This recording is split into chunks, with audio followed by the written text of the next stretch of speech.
ela que está ao lado de uma psicóloga, que vai explicar sobre esses problemas, sobre os distúrbios causados nas crianças e adolescentes por conta do uso excessivo de celular. Sabrina, bom dia, Sabrina. Tribuna Livre, com Bruno Pereira.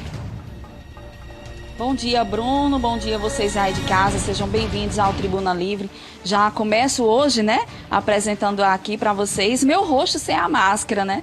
Porque desde do último sábado a gente pôde ter essa flexibilização. Então o pessoal aí de casa tá me vendo no espaço aberto. Eu tô aqui com a doutora Daniele Lucena, que é psicóloga, e a gente vai falar com esse assunto tão importante que mexeu com muitas famílias, que é a questão de distúrbios em crianças que têm uso excessivo do aparelho celular e que às vezes numa discussão em casa pode realmente apresentar um comportamento inadequado. Queria que você já começasse, doutora, explicando que comportamento é esse e se é visível aos nossos olhos como pais.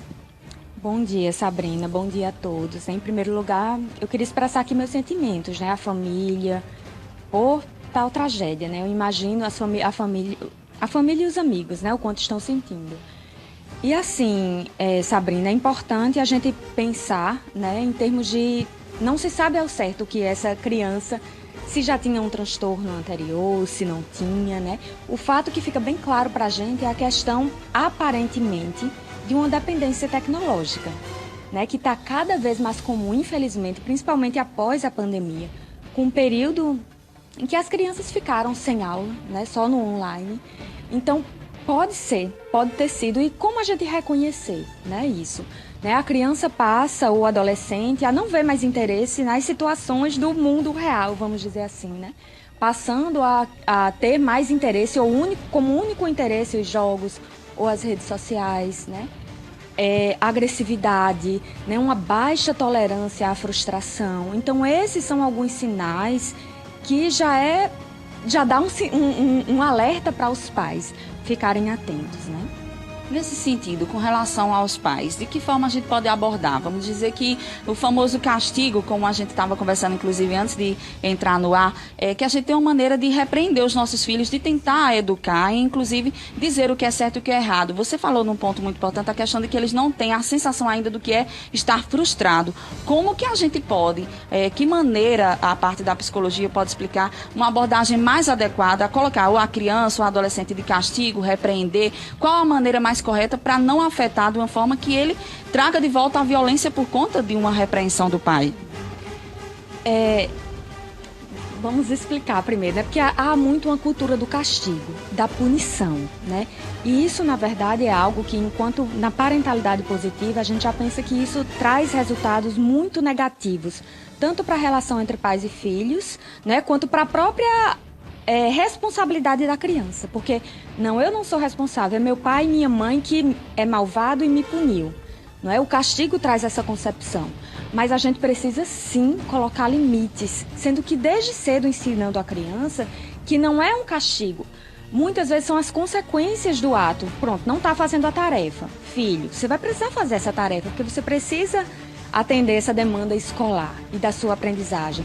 Então, por isso, você vai precisar fazer essa atividade e vai ter que diminuir o tempo de jogo. Então, tudo é a forma, é a relação que a gente vai construir desde sempre com essa criança e adolescente. Muito importante você falar sobre essa construção, esse diálogo que tem que ter em casa. Nesse caso desse adolescente que aconteceu em Patos, que chama a atenção, que é por conta disso que a gente está aqui trazendo toda essa situação, além do isolamento e o celular tendo tirado dele, provocou essa ira, que mais outros sintomas a gente pode analisar, observar numa situação como essa para evitar uma tragédia? Os sintomas, aqueles que eu falei anteriormente, da agressividade, né? A baixa tolerância à frustração. Então, uma criança que só não vê mais graça nas interações sociais, assim, presencial mesmo, só se satisfaz com a questão online. Então, isso a gente precisa, desde já, agir, né? Buscar... ou a gente mesmo agir colocando limites, fortalecendo a conexão familiar, as relações saudáveis, né, fora da tela.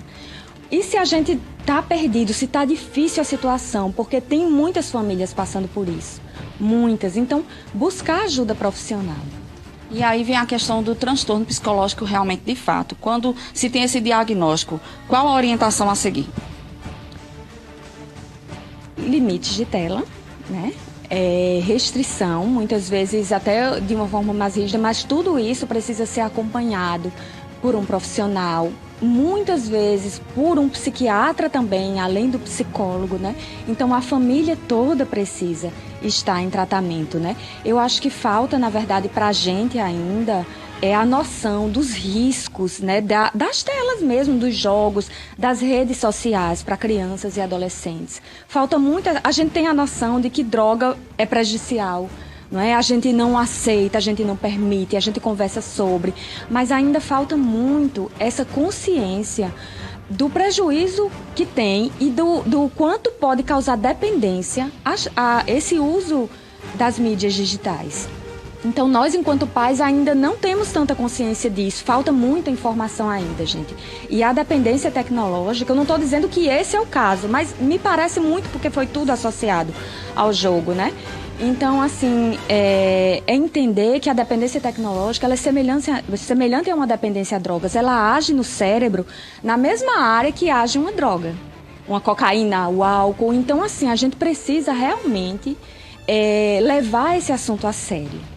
Ou seja, a criança sente a necessidade de estar o tempo todo ali jogando. Quando o pai proíbe de jogar, ela reage de uma maneira que faz um ato como esse acontecer. E aí, eu queria outro detalhe tão importante, a gente falar sobre a parceria com outros órgãos. Vamos dizer, por exemplo, a questão da escola, né? Porque às vezes em casa a gente pode até não observar o dia muito corrido, a gente sabe como é o dia a dia dos pais hoje em dia, né? A gente não tem muito tempo de estar observando esse tipo de comportamento, mas a escola pode ajudar nisso, pode também entrar em contato com o pai e verificar algum tipo de comportamento. Como é que nessa parte da psicologia, que eu acho, inclusive, isso já é minha opinião, que as escolas devem sim priorizar essa questão do psicólogo escolar, trazendo toda essa dialética para trabalhar junto com os pais o comportamento dos filhos. Qual a sua avaliação sobre isso, doutora Daniele? Na verdade, essa questão da dependência tecnológica ou desse uso excessivo, na escola, o que vai ser percebido? É no baixo rendimento escolar. Uma dificuldade de atenção muito grande, porque o uso demasiado de jogos ou de redes sociais, de telas em geral, mais especificamente jogos e redes sociais, ele altera as funções cognitivas, né? Altera tanto a estrutura do cérebro quanto a funcionalidade do cérebro, né? Então, na escola, o que mais vai ser percebido é isso. Agora, dificilmente passa desapercebido em casa, sabe por quê? Porque não é possível que um pai e uma mãe não vá notar que aquele uso está exagerado. Tudo bem, passa o dia trabalhando, mas e à noite? Sabe que muitas crianças e adolescentes usam o celular enquanto os pais estão dormindo. E os pais pensam que a criança está dormindo. Então, a gente precisa ter muito cuidado com isso, sabe? A nossa função enquanto pai, a escola pode ser um coadjuvante importante, sim. Mas a função da família é essencial. Obrigada, doutora Daniele, pelos seus esclarecimentos. Como a gente costuma dizer, aquela volta na praça, andar de bicicleta, pegar o skate, uma modalidade esportiva, tudo isso vai colaborar com o comportamento dos nossos adolescentes e das nossas crianças. Então, com esse assunto, eu volto com vocês direto aos estudos, claro, levando em consideração que é muito importante a gente conversar e manter o diálogo na nossa residência. Eu volto com vocês. Obrigado, Sabrina. Agradecer a psicóloga pela entrevista conosco. Nós vamos tocar o programa falando sobre outros assuntos também. São 6h30.